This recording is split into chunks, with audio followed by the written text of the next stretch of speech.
Boom. Okay, good. Welcome, Stefanie. Go ahead and take it away, you guys. Thank you so much for sharing. So Steph, take it. Well, it's my pleasure to be here. And I know you guys are really busy. And so I want to add value to your day and be respectful of your time. So as I thought about what we wanted to talk about, Hallie said I really should talk to you guys about P&Ls and financials, that you guys loved that. No, I'm joking. That's not what she said. Come on, you guys. But Philip, I love you. Like, you are my favorite. Because then I figure, like, whatever I talk about, it's good. Like, it's great, because everybody's like, just thank God she didn't talk about P&Ls and financials, right? So actually, I know Philip was like, cool, we will talk later, because I love numbers. Ask Hallie. Like, it's my genius and my superpower. And as I really thought about what we could talk about, seriously, because Hallie thinks so much of you guys, and she was really wanting to make sure that we contributed to you this morning. I thought about goal setting, right? You're going to start hearing about setting your goals for 2022. Your accountant's going to start wanting your P&Ls.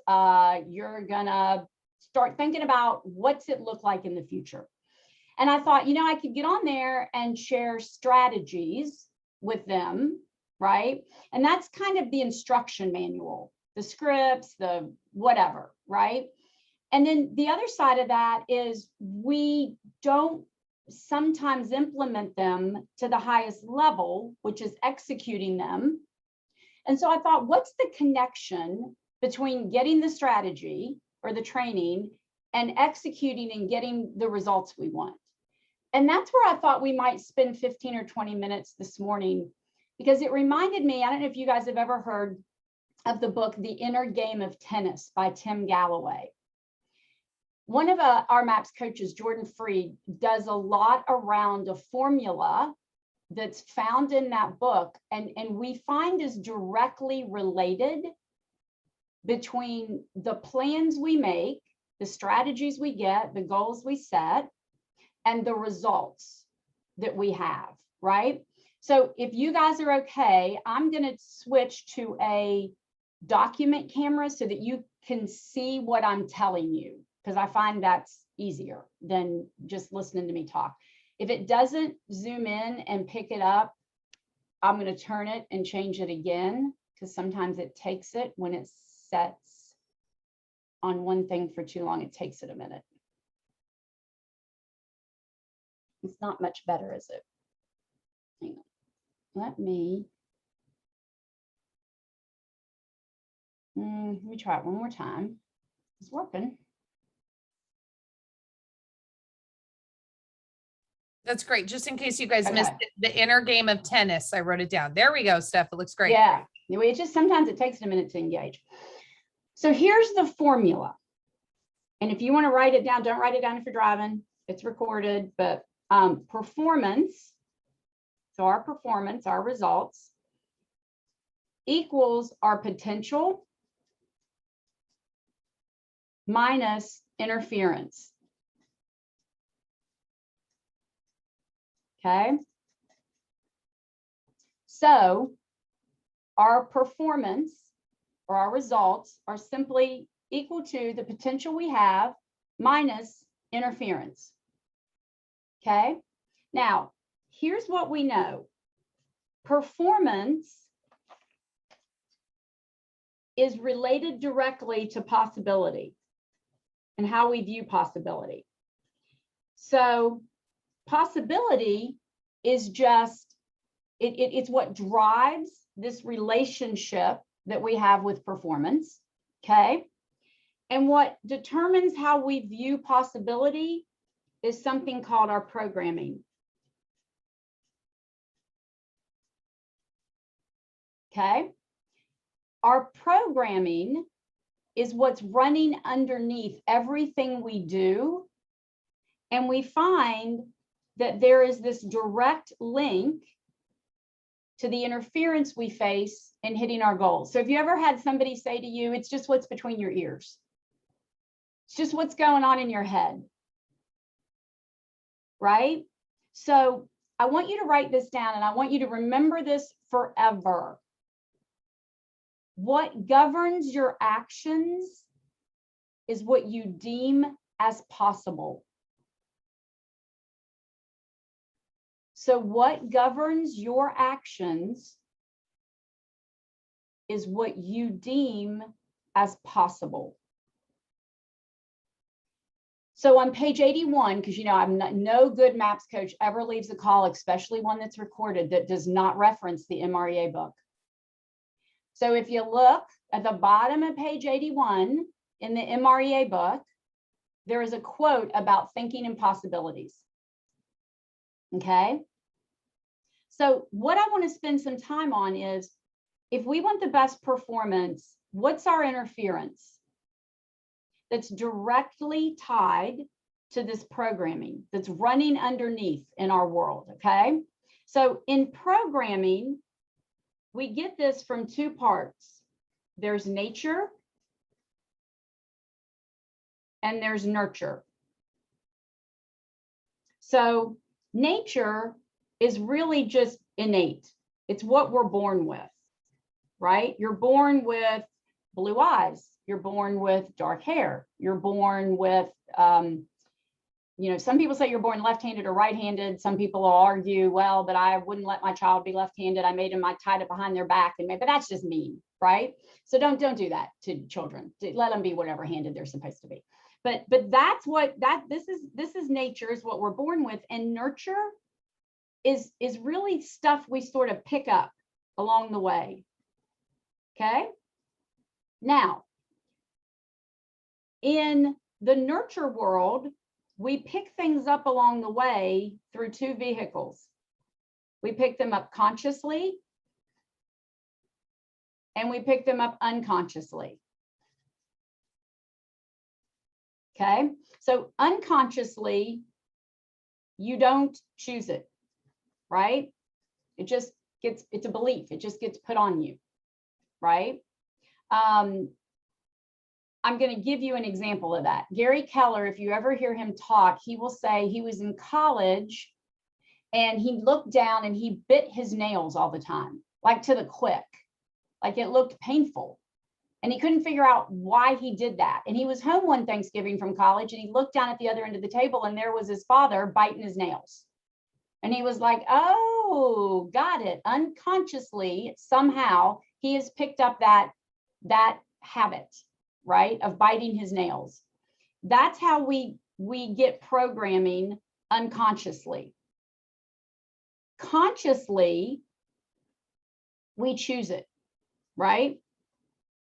We program ourselves and we choose it. We choose to exercise. We choose to drink water, right? That's programming that we choose. The nail biting is programming that we have. We just really didn't choose it. Everybody follow me so far? Okay, so here's the problem. Most people grow up and they don't think they have a part in choosing their programming. They think, so have you ever been around somebody that just says, I just can't help it, what comes up comes out? And you want to go, oh, but you're so annoying to be around. That can't be true, right? That's programming that person has chosen. What comes up comes out, right? And they really see it as they have no choice in that matter. So here's a good litmus test, is the best way I know to say this. If you're wondering if your programming is conscious or unconscious, think about if you had one of your children, a close family member, a significant other come to you and say, it's just how I am. If you looked at them and said, I think you can change that, right? If you wouldn't want somebody that was really important to you in your life to be stuck with programming that they came to you around. I just don't like to exercise. I'm just not a flexible person. I just am uptight. If you looked at them and said, oh yeah, you're right, you can't change that, then that is programming, that is nature. If you look at them and say, no, you can change that. You know, I just don't like to lead generate. I'm just not good on the phone. I just don't follow a schedule well. I just can't be on time block. Whatever it, right? It's just how I'm built. I just don't like to be pinned in. That's probably something they can change. And it's the interference, right, that's getting in our way of the performance that we desire. I don't like to door knock. I don't like people. You know, I'm just an introvert. If it's something that you would tell them they're not stuck with, then they can change it. Does that make sense to everybody? Okay. One of the mandatory books on this subject that is a great book to read is called Think and Grow Rich by Napoleon Hill. It gives great insight into this performance, how we think impacts, right? This programming that lives underneath of us. And here's really the essence of it all. Think about it this way. Does anybody know, I've experienced finally a 3D printer. Now, a lot of you aren't on camera, so those of you that are, just let me know. I hadn't seen one until like a year ago. I have now seen one. Our son and his girlfriend lived with us, and they are creatives, I guess is what they're called. And they have a 3D printer. And it started me thinking, all of us were kind of born with this 3D printer. So I went down, I said, you know, how's this thing work? And here's how it works. It's really something that if you have an idea and you can clearly articulate that idea into a program, that program has drivers, and these drivers communicate with the printer, and ultimately it creates whatever he wants. I needed a latch for a door, and he went and measured it and drew it into AutoCAD and printed it on this 3D printer, and I had this latch, right? But if you think about it, we're kind of born with these internal 3D printers in us, right? If we can think of what we want, clearly articulate it to our driver, our brain, we can then produce it, right? Here's the challenge though. We get these ideas of what we want to print and we load it in our brains, and somehow the drivers get discombobulated, and then we end up with something that we didn't want, or it wasn't exactly what we wanted. And that's where this unconscious programming comes in and creates this interference, which impacts these results we want. So anything you learn, you can unlearn, right? Anything that you believe you're not good at, you can unlearn that and get good at. So here's mine, because I'm all about full transparency. I used to say I was an introverted extrovert. Like I would be social with a purpose, right? Oh gosh, I'm just born this way. I'm kind of introverted. I don't really want to, you know, truth of the matter is, I just really don't like being around people that much. I know, weirdest thing ever. Like I enjoy you guys, but at the end of the day, my husband wants to go to the country club and have a beer and be around everybody. And I just want to be home, reading a book, having a coffee or a glass of wine or whatever it is, right? Took many years of therapy for me to go, it's okay. I just really don't want to be around people, right?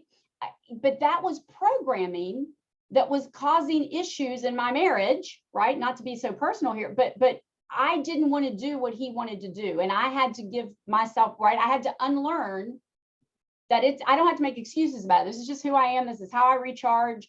Let's find a way that we both can get what we want out of the marriage, right? Let's find a way that we can get what we want out of our careers. Let's find a way we can get what we want out of our relationships with families. You just can unlearn what your unconscious programming is, right? That's the essence. So here's the thing to think about it. As you look at, let's just use your business, right? Because I don't know anything about all your all's personal relationships, but let's just look at your business, right? as you sit down and you plan for 2022, here's the thing about it. Whether you plan or you don't plan, whether you look at your numbers from last year and where you got your leads and how much time you spent lead generating, or you don't, life is going to happen to you. 2022 is going to come and it's going to go just like 2021 did. And whether you know your data, whether you track your goals, whether you push yourself, whether you challenge yourself about whatever may be getting in the way, this interference of what you want, it's going to happen anyway. The universe is going to give it to you anyway. And I would rather be in control of it and knowledgeable of it and aware of it than I in 2022 wondering why so-and-so, why Gary Keller is Gary Keller and I'm me. I can tell you his programming is a lot different than my programming. Nothing wrong with that. If I want what Gary Keller has, I just have to do the inner work on the programming I have that keeps me from believing I can have it, right?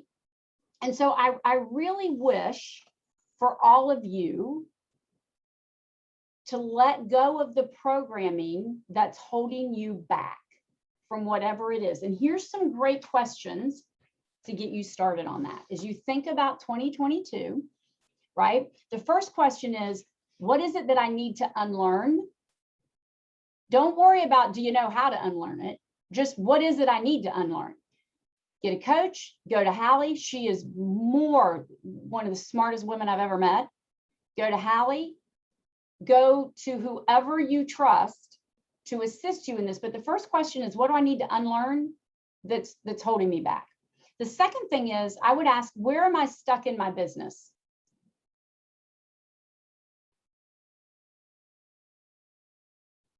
The next thing I would ask is, what have I stopped doing that made me successful in the past?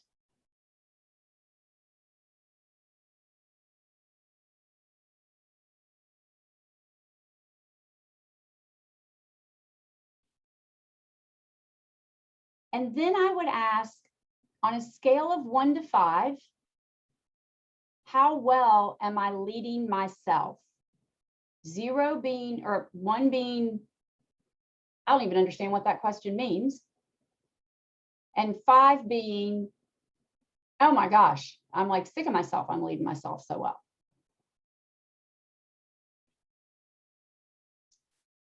And the last question, that might be 6. I think it's 5. Anybody's counting. What would be different about your daily prep and execution if Gary Keller was following you around for his new book?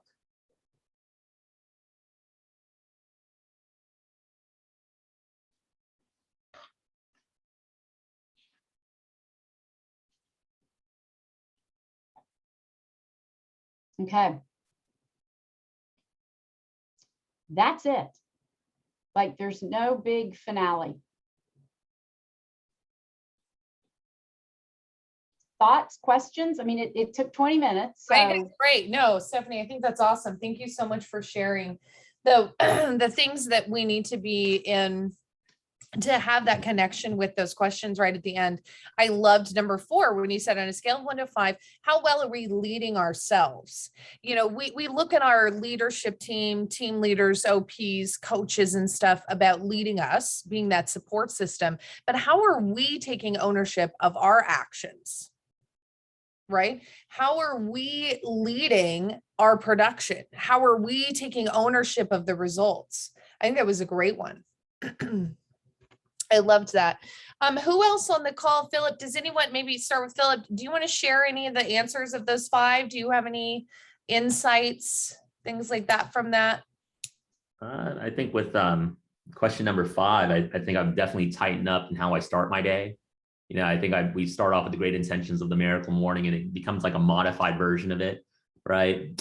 Definitely be a more on purpose on how I knock out my send out cards and being fine tuned with that 7 to 8 hour before jumping on the call, and then definitely more purposeful on my my lead gen calls. I feel like I'm optimizing it with my coach, and there's always room for improvement. So just tightening up those hours from essentially time I get up till about noon, really being fine-tuned in that first half or first third of the day. So that'd be the big one. And then on a scale of 1 to 5, I definitely feel like I'm like a 3 right now. You know, again, there's room to improve for sure. I know there's extreme ownership in that.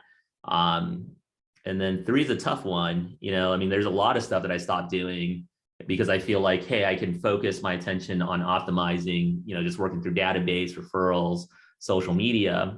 But something that really worked for me in the past is circle prospecting around listings and being door to door. That's something I really should probably scratch at again. I didn't like it, but I knew there was a ton of results there. Where I'm stuck in my business is just taking the time to just do a simple job description. I have people working with us, and we're compensating them, but I'm not taking the steps of really defining where they can really maximize and what they can do. What I need to unlearn is that I need to do it all myself. I need to be open to allowing other people to, you know, do their part that we're paying for, and that we're open to letting them lead the way. Yeah, that was kind of it. So hopefully that helps. Thanks we put you on the spot there, Philip. I just knew you had a lot of insights into your business. You're someone that really, you know, takes ownership of that. But yeah, Stefanie, I love this. Performance potential minus interference equals performance. Mm-hmm. That's great. So do you guys have any questions right now for Stefanie? Comments? Love to open this up, you guys. We've got another couple minutes here. Nature and nurture. I catch myself saying that kind of stuff all the time, right? Yeah, we get kind of flippant about it. And Philip, I will tell you, Gary said just last week on a call I was on with him, you know, you said I really optimize my hours between, you know, when I start my day and 12. And Gary says, you know, people look at me and think I'm so disciplined. And he goes, I am the least disciplined person you will ever meet. Mm-hmm. I have great habits, right, that appear like I'm disciplined, but ultimately he goes, lead generation happens for me, but before 11, this is the way calendars are set up, because I can keep my act together till then. After that, all of it's just game on, because, you know, but I can keep it together till 11 or 12. And then he was late one day for a MAPS call with us. And he goes, I'm really sorry. He's very transparent. Really sorry I'm late, guys. I was on the golf course with my wife. She was kicking my butt. So he was kind of sweaty, and yeah, I mean, but I love, right. But our call was at 2 Eastern Standard. So his day had fallen apart, you know. And that's what he said. He goes, I'm just, whatever, here we go. Right. So I love that you go, I'm going to optimize, you know, what I've got by noon, because that's your, right. And we can unlearn that if we choose to. Like if we are like, I just can't control my time, I don't know where my day goes. You can unlearn that if it's keeping you from your potential. I feel like that's a big one. I'm not a morning person. Oh, that's a good one. Yeah. You guys look great for 8 a.m. too, by the way. Those of you I can see, you guys look awesome. Remember, I'm on East Coast, so I've had time, I've had coffee, I've had ice cream already, you know. You guys are but I'll share my own personal anecdote. I was that person for years, you guys, years and years and years. I remember when I was going to college and I was in the music ed program, and I joined a sorority that was literally right across the street. The biggest reason why was because I could wake up, throw sweats on, and be in class in less than 5 minutes, right? Because I just did not want to wake up that early. And being a team leader and being in real estate, realizing that my most productive time was in the morning. And just like that anecdote you shared about Gary, that once I forced myself to start getting up, and it took a lot of focus, you know, it took a lot of difficult conversations with my partner, my husband, who I said, make sure I'm out of bed by this time. And if I'm not, push me out. I need to land up on the floor, right? After about a week and a half, 2 weeks, nothing. It's a piece of cake now, right? So it's 5 a.m., 4:30 a.m. for me to get up, get the things that I need done so that I can help you guys. So I'm just saying, from one not morning person to another, because I know many of you don't have your cameras on, because I know you're not probably fully dressed and ready to walk out the door, which is fine, no judgment. but from one person to another, you can do it. Just like Stefanie shared, that is something that you've made a conscious choice or you've learned by picking up that habit. Yeah. By having those systems set into place, by having your parents say, this is what time you get up, right? Or having those people in your life, we can unlearn that habit. For those of you that are rainmakers, this is a great conversation with people on your team that aren't performing where they want to perform. So as you do your goals, right, and you incorporate, if you're a rainmaker, your team's goals into your goals, this is a great conversation. And I'm glad to share this stuff with Hallie, and she can meet with, you know, your teams and do, or I'm glad to help in any way I can. If you have a MAPS coach, I know they're glad to help in any way they can. So we're here to support you guys. You're the reason that we have what we have, and we're so grateful for you guys that get up every day and go out and sell real estate and really change the world through that. So thank you for all you guys do. For sure. So thank you, Stefanie, so much. Do you guys have any other comments, questions for her? Stefanie Scroggins, MAPS coach. I love her. She's a huge part of my life. Giving into coaching was a big step in my career. Oh, look, a little. I know, I'm waving to, hey, I don't know, Jessica, I'm waving to Jessica, but I don't know who the little one is. So cute. I know. I love Hey. that. Oh my gosh, I don't think mine were ever that little, but they were. That's great. Yay, Sharon. I'm glad you found some. So Yeah. anyways, yeah, Stefanie, again, giving up to coaching in my life was one of the best moves that I ever made. If you guys have questions about how to get a coach, where to even start, is coaching right for you? Make sure you reach out to your leadership, reach out to myself, reach out to Many, reach out to Stefanie. You know, we're all here for you, and we can help you run the numbers. We can help talk about where you are in your business to see if it's going to be a good match or a good fit. Yeah. Yeah. Great. Anything we can do to help. Okay. Thank you guys. Have a good productive weekend. I will see you guys bright and early on Monday. Yeah, my pleasure. Thanks, guys. Okay. Thanks, everyone. Bye.